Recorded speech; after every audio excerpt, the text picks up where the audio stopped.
Selamat pagi, saudara, kembali berjumpa di Kompas Bisnis Sapa Indonesia Pagi. Saya Paskali Siswari, saudara. Saudara, di tengah ancaman krisis ekonomi global, Indonesia masih bisa bernafas lega. Selain pertumbuhan ekonomi di kuartal 3 yang memberi sinyal positif, kebijakan pemerintah untuk menambah nilai jual sejumlah komoditas juga jadi senjata perbaikan ekonomi pasca pandemi. Presiden Joko Widodo hadir bersama Menteri Keuangan Sri Mulyani Indrawati dalam acara tahunan UOB Indonesia di Ballroom Hotel Kempinski, Jakarta Pusat. Jadi pembuka, Presiden Joko Widodo menyampaikan potensi pertumbuhan ekonomi di kuartal 3. Menurut Jokowi, adanya upaya menambah nilai tambah nikel bisa membantu pertumbuhan ekonomi dalam negeri hingga 6%. Kuartal kedua 5,44%. Kuartal ketiga,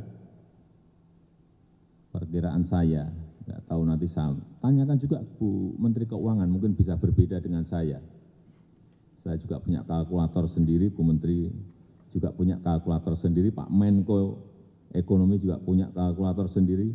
Perkiraan saya ekonomi akan tumbuh di kuartal ketiga ini 5,4 sampai 6%. Menteri Keuangan Sri Mulyani juga menyampaikan pembatasan yang dilakukan pemerintah selama masa pandemi memberikan sinyal positif. Meski Presiden minta APBN digunakan dengan bijaksana, Sri Mulyani mengklaim APBN masih aman.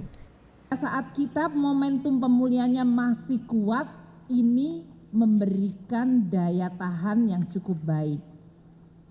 Tidak hanya sekedar pertumbuhan ekonomi levelnya, kita juga meng-create job baru dan menurunkan kemiskinan sehingga tingkat pengangguran kita menurun dibandingkan pada saat puncak COVID yang waktu itu memang sempat meningkat secara cukup tinggi. Demikian juga dengan kemiskinan. Bukan hanya stimulus dari pemerintah, perbaikan kondisi ekonomi dalam negeri juga bisa didorong dengan mulai membangun kerjasama dengan negara-negara lain. UOB Indonesia mengambil peran sesuai dengan tema yang diangkat, Emerging Stronger in Unity and Sustainably. UOB Indonesia berharap bisa jadi katalis untuk perantara kerjasama.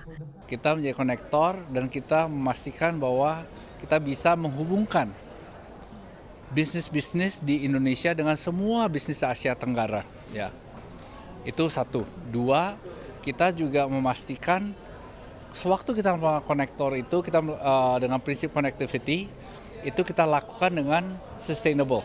Kita amat sangat mendukung program pemerintah yang nantinya dengan G20 ini, tentu salah satu tema yang mereka tonjolkan adalah hal-hal ini.